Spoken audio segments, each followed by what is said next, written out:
Et au cours de cette soirée riche en rebondissements, Marine Le Pen a pu se féliciter d'un nouveau soutien de taille. Quelques jours après le ralliement de Nicolas Dupont-Aignan, c'est de l'autre côté de la Manche qu'arrive un coup de pouce. Nigel Farage a publiquement fait savoir qu'il soutenait Marine Le Pen dans la soirée de mercredi. Ancien patron du UKIP, le parti eurosceptique qui a fait campagne pour le Brexit, le Britannique, connu pour sa verve au Parlement européen, a répondu à nos questions en exclusivité. Nicolas Dupont-Aignan, votre allié au sein de l'ADDE, a fait savoir qu'il rejoignait Marine Le Pen. Si vous étiez à la place de Nicolas Dupont-Aignan, un homme politique français, appelleriez-vous à voter pour Marine Le Pen? Ce qui est intéressant, c'est que Dupont-Aignan et le Front National ont quasiment toujours été ennemis malgré le fait qu'ils soient eurosceptiques tous les deux.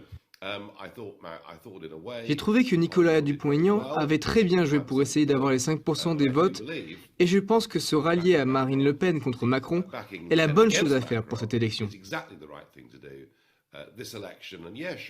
Bien sûr, les sondages disent qu'il est à 20% devant elle, mais il s'agit de choisir une vision pour l'Europe, un futur européen pour la France ou un futur français pour la France.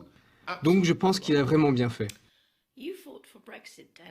Vous qui avez milité pour le Brexit, vous savez que l'on évoque en France un Frexit. Pourtant, la Grande-Bretagne n'avait pas l'euro et ses relations avec l'Union européenne sont plus récentes et bien différentes. Pensez-vous que la France doit suivre la voie britannique et tenter une sortie de l'Union européenne pour redresser la situation ?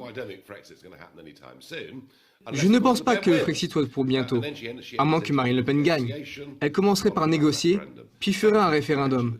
La même tactique que David Cameron a utilisée, mais Marine Le Pen a peut-être une autre vision des choses.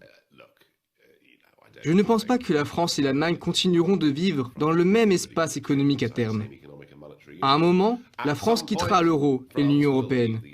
Mais si vous voulez la vérité, je pense que nous avons encore quelques années devant nous.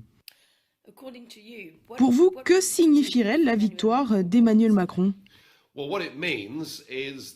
Cela voudrait dire que les tyrans de Bruxelles ont gagné un très fort allié qui veut leur donner encore plus de pouvoir et renforcer ce modèle politico-économique qui a échoué. Ce modèle ne marche pas et cela devient de plus en plus évident partout en Europe et j'ai peur qu'avec Macron, cela ne fasse que continuer.